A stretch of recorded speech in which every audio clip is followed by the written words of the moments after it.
Hey, so here we are on our what is hopefully our last week of Faith at Home devotions for lockdown, and I hope that you've enjoyed reading through the first chapter of Jonah. And today we're beginning to read together chapter 2 of Jonah. And what I want to point out is a couple of things very briefly from this chapter. Firstly, just want to point out the humour. Here we've got this political figure, this failed prophet who is now writing poetry in the belly of a giant fish. You can almost imagine like the sort of political drawings that you might see in a magazine or someone kind of like, or a meme about some kind of politician kind of ripping into them a little bit. That's kind of what is happening here. And I think we're kind of meant to laugh about it. But as we start reading Jonah's words, like here is this prophet that has sunk to his lowest. He's kind of in his deepest and darkest moment of his life. And what we need to do actually is realize that this is not just his story, but the story of Israel. This is the story of the people of God time and time again throughout the Old Testament. So listen to these verses. This is from Hosea 8, verses 8 to 10. It says that Israel is swallowed up by the oppression of kings. Swallowed up by the oppression of kings.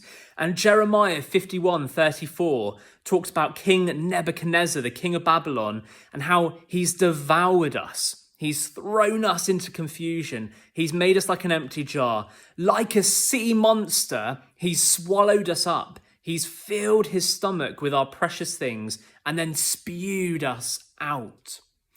So time and time again, what would happen to the people of God is they would end up in exile. They would end up becoming slaves in foreign nations to foreign kings, not in their homeland, not in their temple, not worshipping the God in the way that they wanted to, but instead swallowed up by the other nations.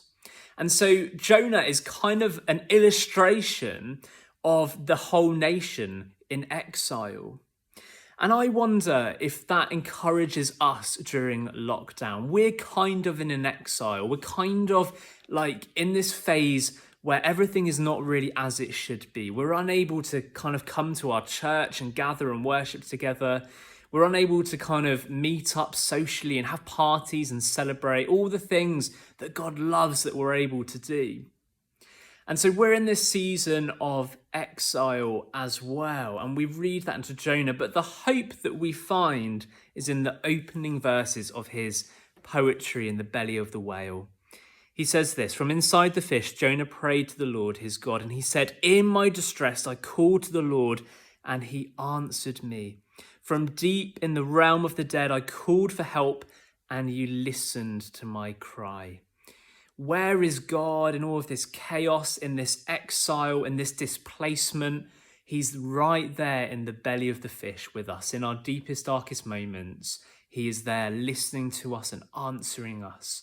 And so very often we look for God in kind of the good things and the worship when we're feeling good. But actually it's in times like this, times of displacement and exile, where actually we can have a genuine encounter with God in the darkness, in the suffering, in the difficulties. And so my prayer for you this week is that you might encounter God, even during the sort of what is hopefully the last week of lockdown.